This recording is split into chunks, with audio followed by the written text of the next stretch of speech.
start or something, I'm sure. I don't think it would have hurt. Did you try and communicate with it first, or was it just an instinct to fly?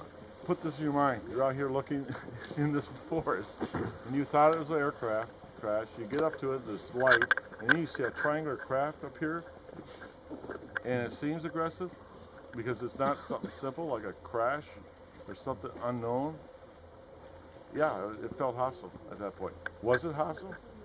I know it was doing. There was something out there I'd never seen before. It wasn't supposed to be there. I guess what I'm getting at is there's a feeling of threat about the whole event. Oh, we felt threatened. Oh, no Because doubt. it was unknown. I think it's the main thing. I lost it. I terminated the helping hand when I started walking around it. It was benign. It wasn't doing nothing. Jim, have you got any recollection of what went through your mind that led you to reach out and actually touch this? It seems an incredibly brave thing to do. I was in awe. I didn't know what the hell was in front of me. What is this thing? What is it? I'm not sure there are that many of us standing here who would have gone and reached out and touched it. I had initiated a helping hand situation. Now, you know what? This comes up all the time. I don't think I did anything other than normal stuff. Jim, I have a question. How long after you touched the symbols of the craft did it take off? I have no way of gauging the time. I don't know if it was 10 seconds. I don't know if it's 20 minutes. I don't know. Do you think by touching the symbols you could have activated the binary code? Suppose so. It could have been possible. It could have been just accidental. It could have been meant to be. Maybe they weren't supposed to know. Maybe they were incapacitated. I have all these things going on too. I don't know. I don't have answers. These are questions, you know. You said earlier you've still got a plaster cast of one of the imprints. I have two. You have two? Yeah. Have you ever had them turned back into a positive again and actually analysed professionally? I have, who did I talk to? I'm sending somebody over here. Scrapings off one of them. Halt said he did the other one, but then I had Dot tell me she put it in a shopping bag. What the hell's that about? You know, I've been securing them better than that. I think they are positives anyway, aren't they, Jim? We had positive. Shape of the... Yeah, they're a negative. They're a negative, aren't they? So that they're opposite to the hole. So if you actually I heard have over it here turned back said, into a positive, you can actually see the shape of the hole and measure it. Oh and yeah, everything. these here measure. You know, when after poured, I don't know if you see my hands. Oh shit. Probably. They went on the ground that far. This ground was 32. It's frozen ground. You guys walked out here before in a frozen ground? Yeah.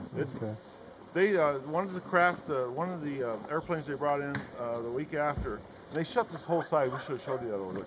They shut this whole side off, though, where Delta's restricted area was. They shut that off. They put up plastic fencing and stuff like that. And they had teams come in from Langley. Halt's confirmed this too. And they said based on the ground temperature, the soil, the weight would be 7 tons.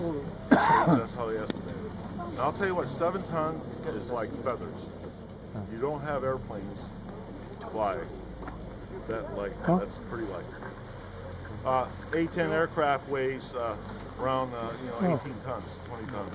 It's up there. And that's not a big plane either, it's small. F-15 weighs about 25 tons. I mean, 600 fuel. That's light. And then how was it standing up? I don't know how it was up. It seemed on legs, but it wasn't. I have a lot of questions. Jim, could you perhaps just go over the dimensions of this object that you saw? Okay. It was 7 tons. This is really educated, how I did that?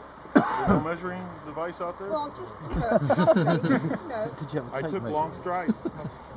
That's 3 feet.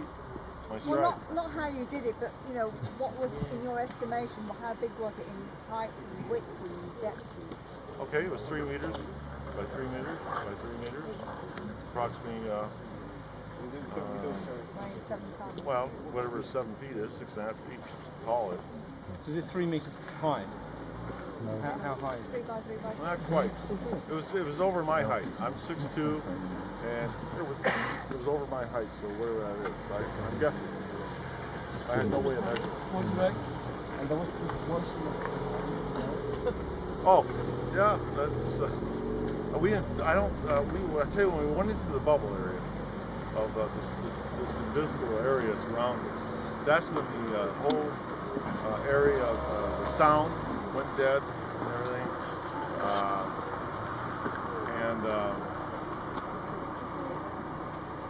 Then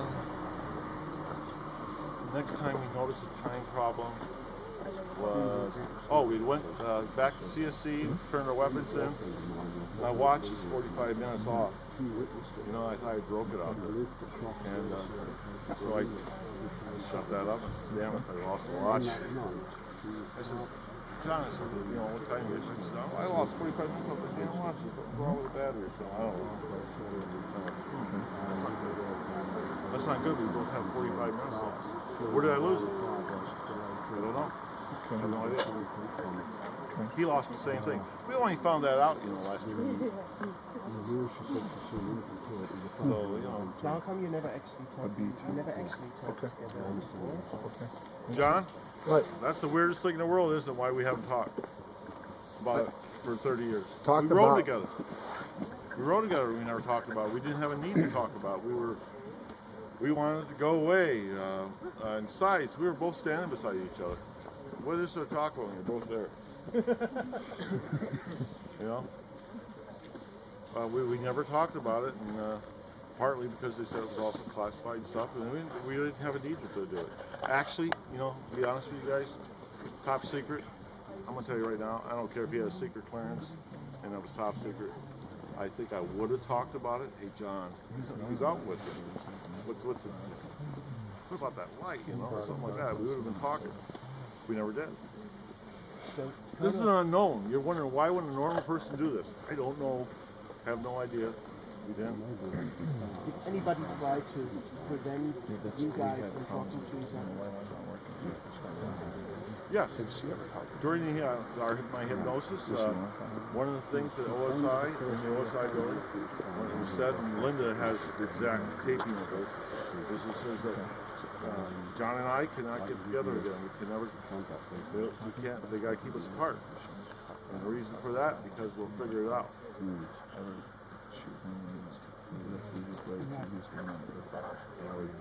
About as close as shapes like this. We just got to make sure that when we present it, everybody knows that, you know, it's the authentic entry for the notebook and all that stuff. Because if I was you guys, I'd be questioning stuff like that. Oh man, hey, how do I know that wasn't written 20 years later?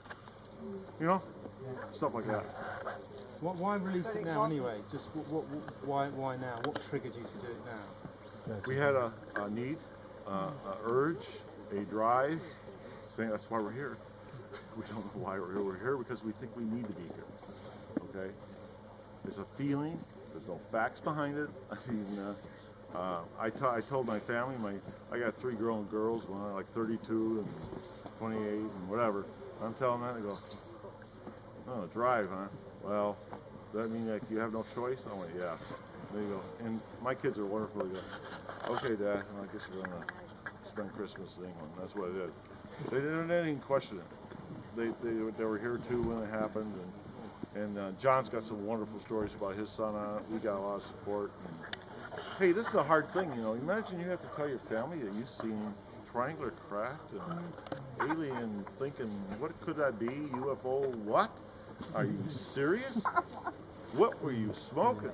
You gotta be kidding me. I mean, normal people are like that. You gotta be going, my God, you gotta be kidding me. And they gave you a gun, you ran around with that too? You know, those are the questions I'd be asking. But I remember at the at the hall, the Air Force, everybody that worked in the Air Force had a responsibility to relieve me of duty, relieve John of duty. I mean, this is like the Bible, the Holy Grail with this PRP. I don't know if you guys understand that. They have to do it. Your buddy will turn you in. I mean, you have to do it. You have to get an evaluation if you're acting suspicious. Would you call this suspicious? Would you call this odd behavior? Right. And so that way you would go down and get a full medical evaluation, get a mental psychologist, you have them give you a little one of those tests with the 400 questions. Do you play with dolls, stuff like that? No, none of that happened.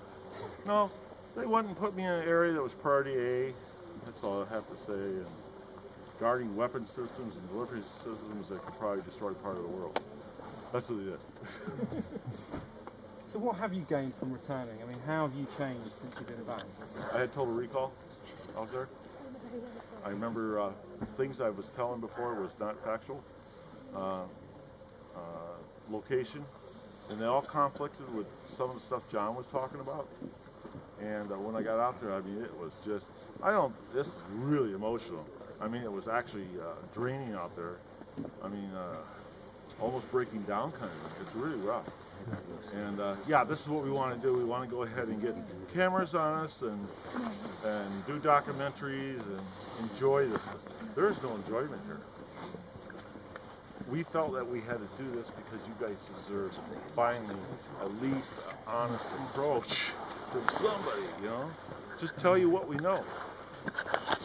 We don't know a lot of things. I mean, and you guys are smart people. You can sit there and guess, you can come up with theories, you can, like John says, you can call them whatever, aliens, time travelers, you call them what you want, okay?